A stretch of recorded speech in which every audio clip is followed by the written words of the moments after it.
Hola a todos, ¿cómo están? Mi nombre es Lesma, espero se encuentren muy bien. Yo como siempre muy contenta de poder estar un día más aquí con ustedes, muy agradecida de que me estén viendo donde quiera que se encuentren. El día de hoy tenemos un caso sucedido en los Estados Unidos, el de Paige Bierfield. Acompáñenme a ver todos los detalles.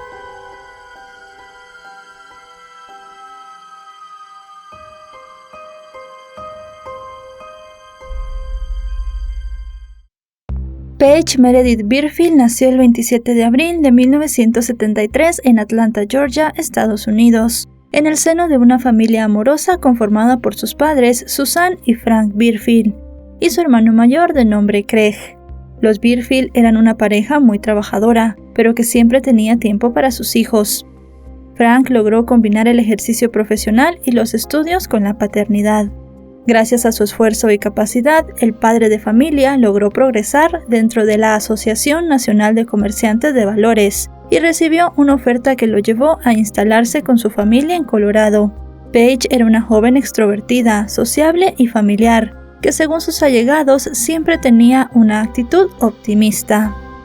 Tras culminar sus estudios secundarios, Paige ingresó a la escuela de enfermería en la Universidad de Florida, donde conoció a un muchacho llamado Howard Beigler.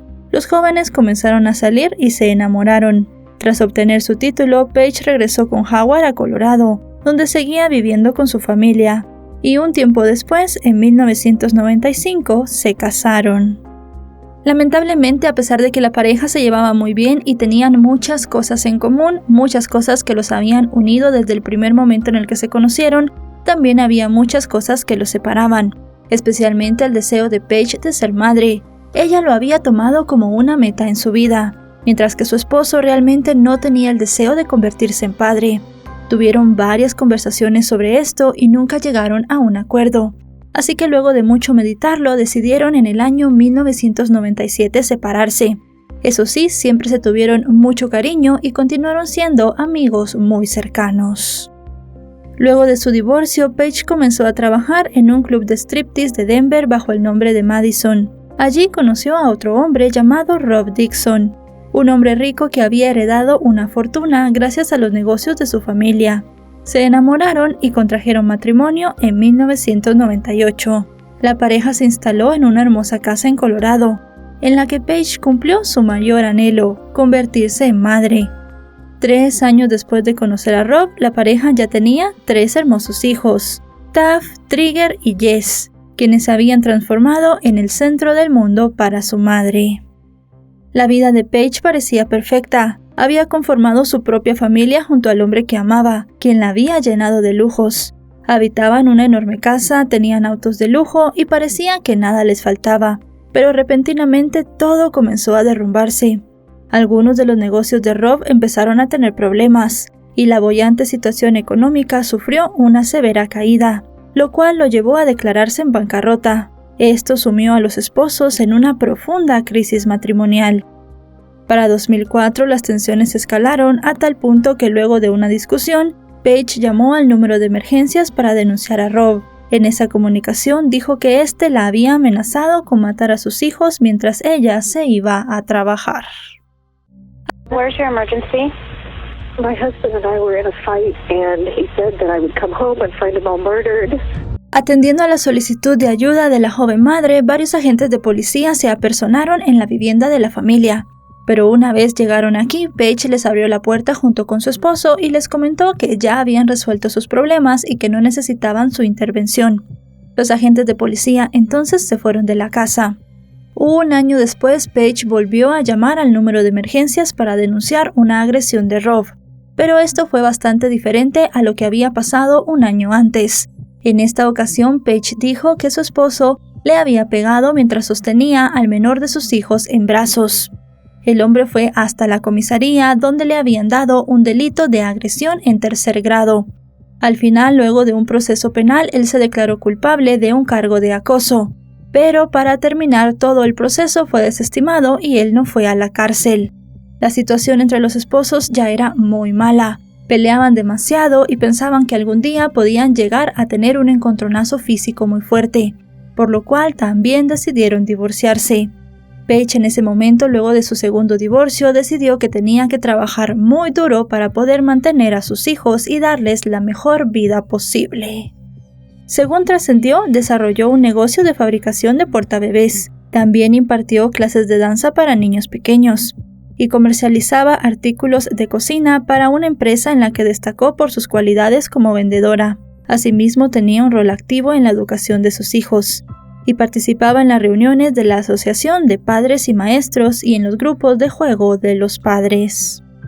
Al año siguiente de la ruptura con el padre de sus hijos, específicamente el jueves 28 de junio de 2007, Paige desapareció. Ese día la mujer de 34 años dejó a sus pequeños con su amiga Carol Linderholm, quien era también su niñera.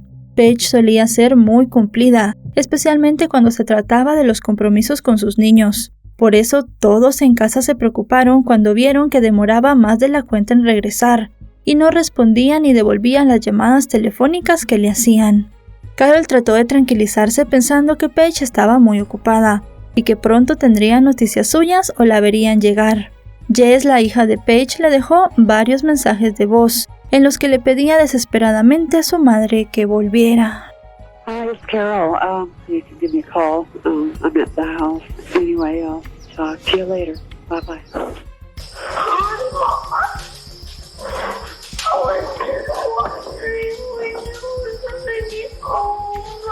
You said would be back before dark and you won't even been back. Please come back quickly. Las horas siguieron pasando y al amanecer del viernes todavía no había novedades. Tampoco las hubo el día sábado. Entonces, a sus escasos 8 años, Jess tomó la iniciativa de ir con Carol a la comisaría para denunciar la desaparición de su mamá. Ese mismo día, un funcionario del departamento del alguacil del condado de Mason llamó a Frank, el padre de Paige, para decirle que su hija estaba desaparecida. Sin pensarlo, reaccionó diciendo que su hija seguramente había sido víctima de un crimen. Apenas se enteró de que su hija no volvió a su hogar y tras sus propios intentos por contactarla, Frank llamó sollozando a su hijo mayor para ponerlo al tanto. Mientras se desplegaba un operativo de búsqueda, tuvo lugar un evento que terminó de encender las alarmas en el caso. El domingo 1 de julio de 2007, el Ford Focus color rojo de Paige apareció envuelto en llamas, en una zona que ella no solía frecuentar. Por las características del incendio, el fiscal del distrito del condado de Mesa, Dan Rubinstein, dijo que ellos sabían que el incendio había sido provocado, ya que nada más alrededor del vehículo se había quemado. Les parecía bastante raro esto y era obvio que no se había dado por causas naturales. También comentó que si hasta en ese momento estaban tratando el caso de Paige como el de una persona desaparecida, ahora lo estaban tomando como el de una mujer que probablemente había sido secuestrada. E incluso dijo que pensaban que Paige ya estaba sin vida para ese momento. Los oficiales pusieron manos a la obra para poder recabar la mayor cantidad de pistas y encontrar lo más rápido posible a la joven madre desaparecida. Los investigadores esperaban que del análisis del auto surgieran pistas que los guiaran a Paige, o al menos que les permitieran inferir qué había ocurrido. El sargento Wayne Wheeler del Departamento de Alguacil del Condado de Mesa explicó que los incendios provocados suelen usarse para destruir evidencias como cabellos, ADN y huellas dactilares. Sin embargo, el automóvil aportó información que llegó a ser clave durante la investigación. El asiento del conductor del vehículo estaba totalmente desplazado hacia atrás. Esto era un indicativo de que una persona de elevada estatura había sido la última en conducirlo, y por lo tanto se descartaba a Paige, quien con su altura de 1,64 m no hubiera alcanzado los pedales con el asiento a esa distancia. Adicionalmente, en el maletero del auto se encontró una agenda de Paige, de la cual habían sido arrancadas las páginas correspondientes a los días 26, 27, 28 y 29 de junio. As parents, we're absolutely crushed. This is any parent's worst nightmare. A medida que corrían las horas, se hacía más desesperada la búsqueda de Paige, que se había extendido a áreas fangosas y desiertos aledaños. En el despliegue, además de los cuerpos de seguridad, participaron familiares y un considerable número de voluntarios. El hermano de Paige viajó desde la costa oeste donde estaba viviendo en ese momento para poder acompañar a sus padres y también a sus sobrinos en la búsqueda de su hermana. Él y toda su familia viajaron solamente con el boleto de ida, porque tenía claro que regresaría a su casa cuando encontraran a su hermana. La policía rápidamente también comenzó a hacer distintos interrogatorios entre las personas más cercanas a la joven. Entre estas estaba su ex esposo Rob, de quien, como sabemos, se había separado solamente un año antes. A la policía le pareció muy interesante que Paige hubiese tenido 2 denuncias en contra de este hombre por violencia, pero en ese momento él estaba viviendo en Pensilvania. Si bien la policía lo interrogó cuando llegó a Colorado para poder estar con sus hijos, el hombre demostró que el día de la desaparición de Paige él había estado en su casa de Pensilvania, y era imposible que lo hubiera podido ver ese día y le hubiese hecho algo. Después de los interrogatorios, el hombre también participó muy activamente en la búsqueda de Paige. Todas las personas cercanas a ella tenían el mismo objetivo: encontrarla y también poderle dar una explicación a sus hijos de lo que le había pasado a su madre. La policía también comenzó a investigar al otro esposo de Paige, el primero que tuvo. Este hombre con quien ella había retomado el contacto después de divorciarse de Rob, dijo que en efecto había sido una de las últimas personas en ver con vida a la joven madre. Howard explicó a los detectives que él y Paige se habían visto en Eagle, Colorado, el día 28, porque era un punto medio para ambos. Luego de pasar juntos ese jueves, cada uno regresó a su pueblo. Él incluso afirmó que se comunicaron cuando ya ambos habían llegado a sus respectivos destinos. Al enterarse de que su expareja estaba desaparecida, él fue una de las personas que se comunicó con los servicios de emergencia. En esa llamada dijo que había estado con ella y que no tenía dudas de que algo malo le había ocurrido, porque era incapaz de dejar solos a sus hijos. I saw her all day on Thursday, and then I talked to her when she got back to town. She's definitely missing because she would never leave her children. La información ofrecida por el hombre pudo ser corroborada con el registro de datos de las torres de telefonía celular, según los cuales él estaba cerca de Denver al momento de la desaparición de Paige, a horas de distancia de Grand Junction, de modo que también quedó anulado como sospechoso.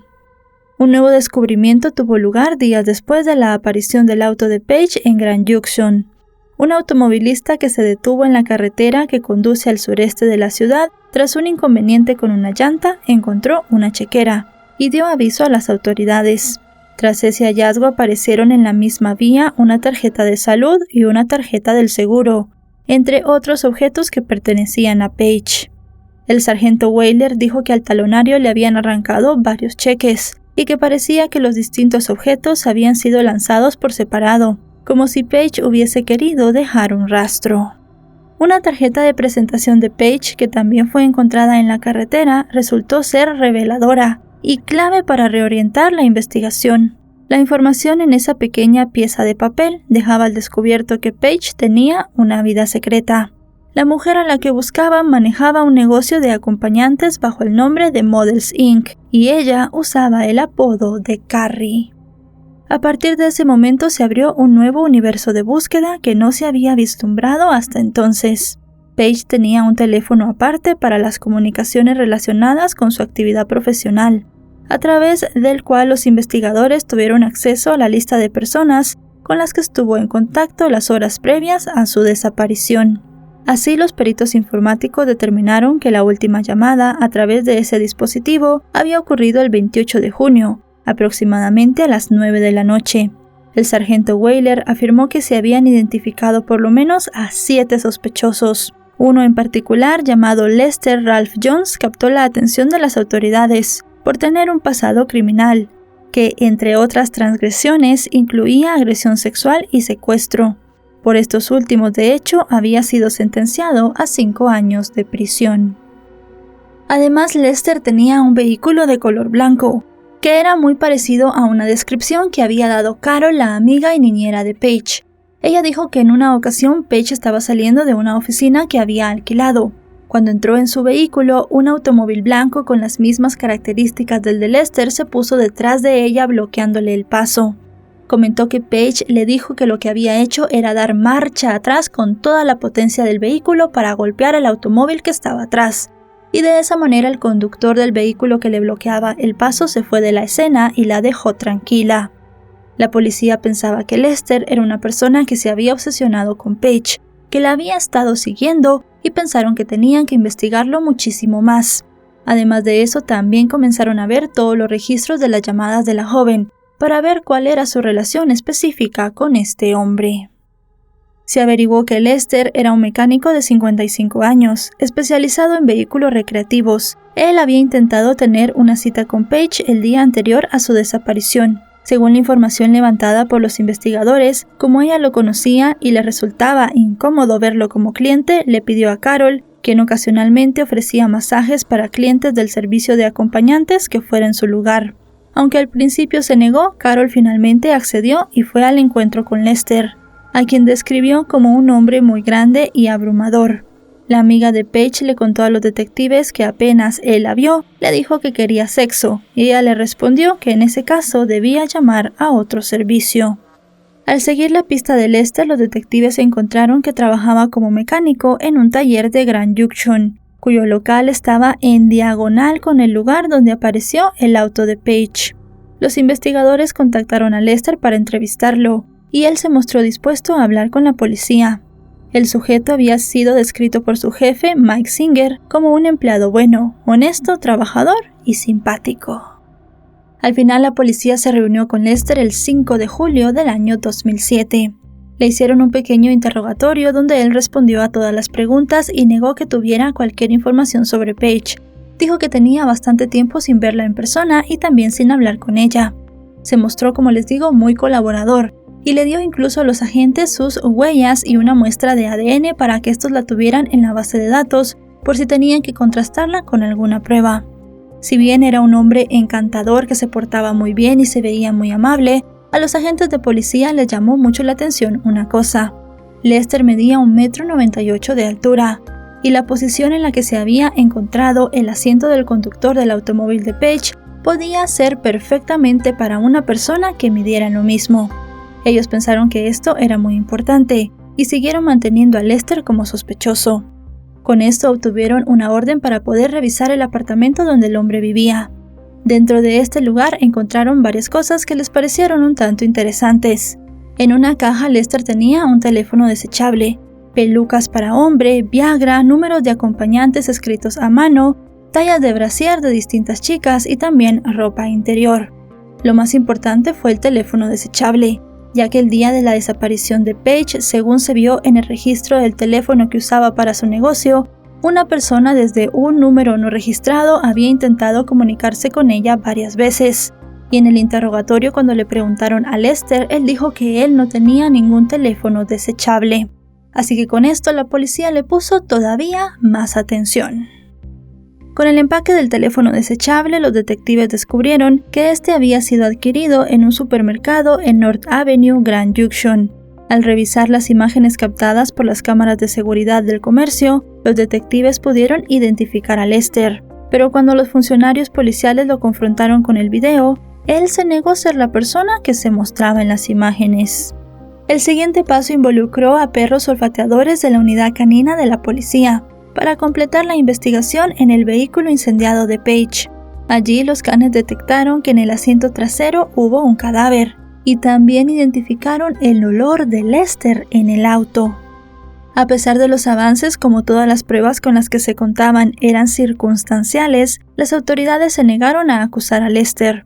El sargento Wheeler explicó que estaban seguros de que él había cometido un crimen contra la vida de Paige, pero considerando el estilo de vida de la víctima y su negocio alternativo, necesitaban tener un cuerpo para presentar cargos.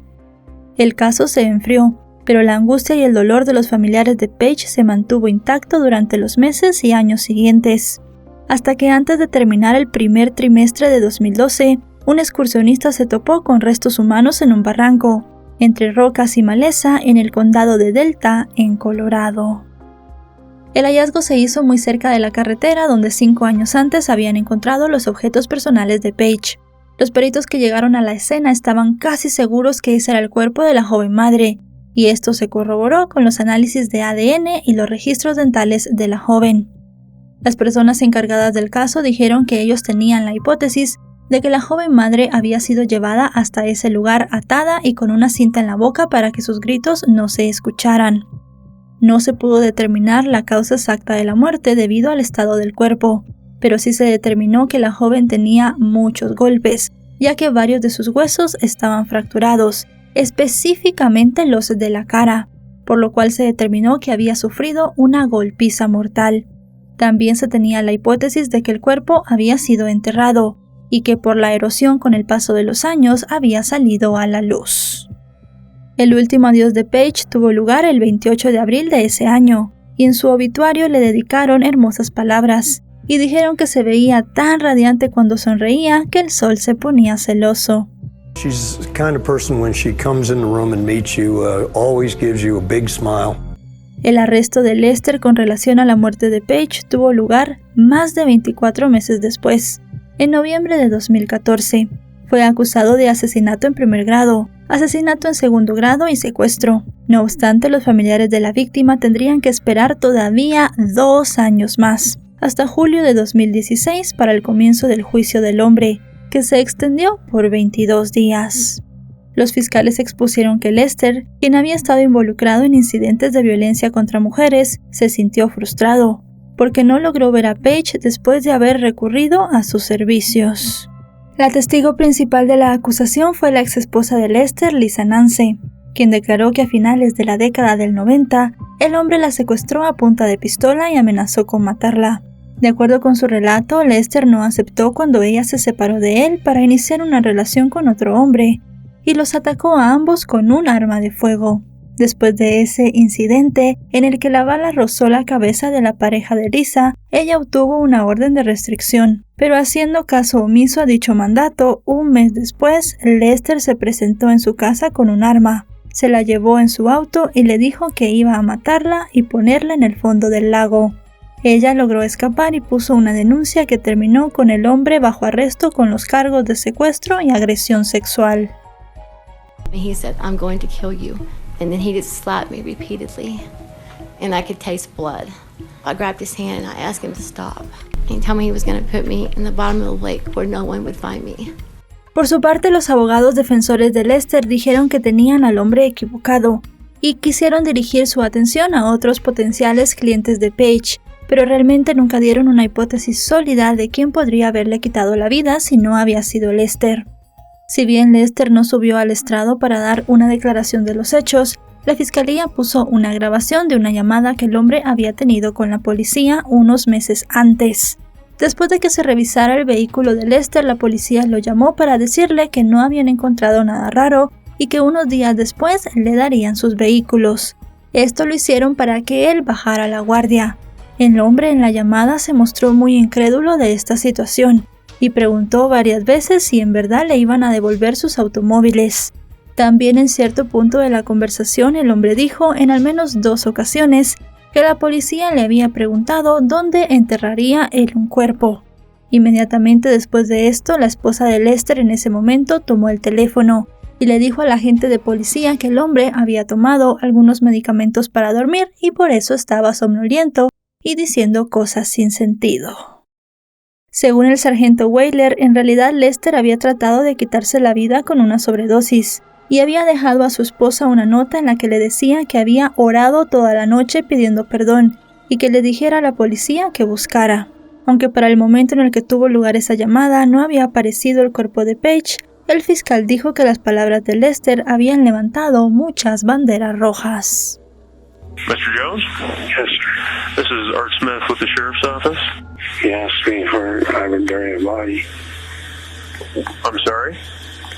You asked me where I should bury a body. When did I ask you that?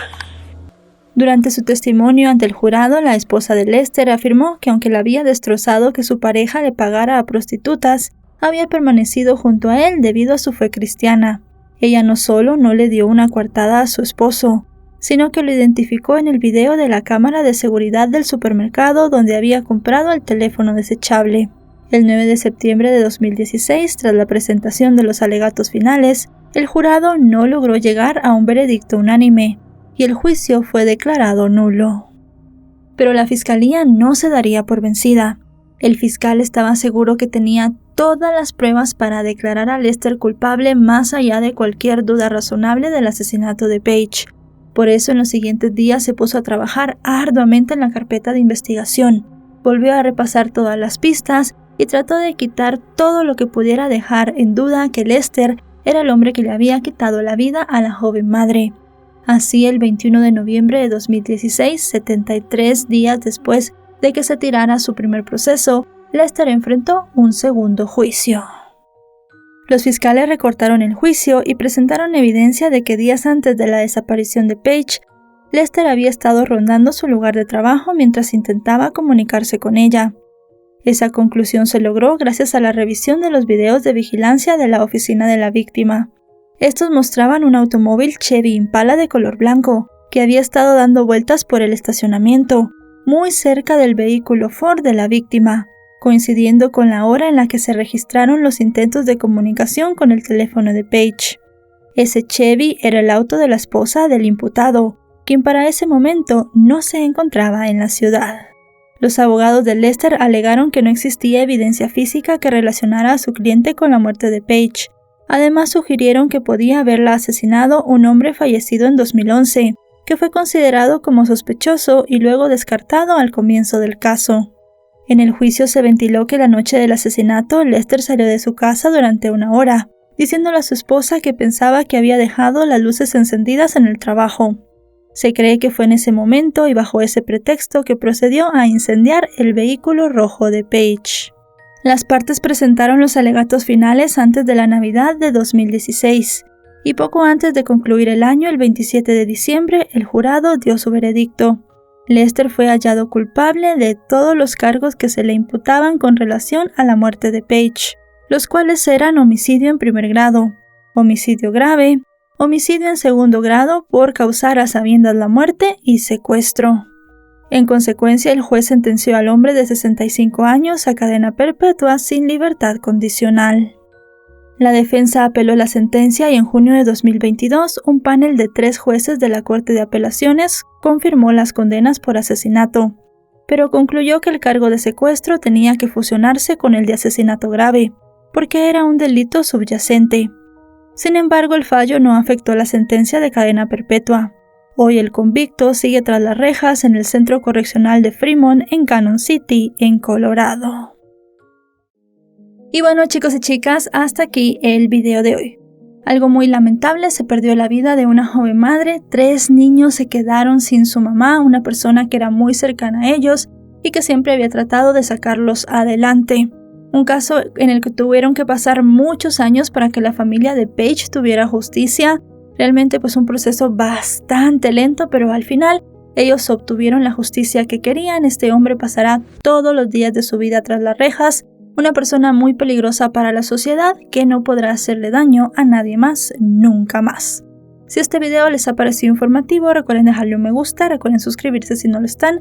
Actualizo 3 o 4 veces por semana y si están suscritos les llegará una notificación cada vez que yo suba un video. Ahora sí, nos vemos hasta otro caso. Adiós.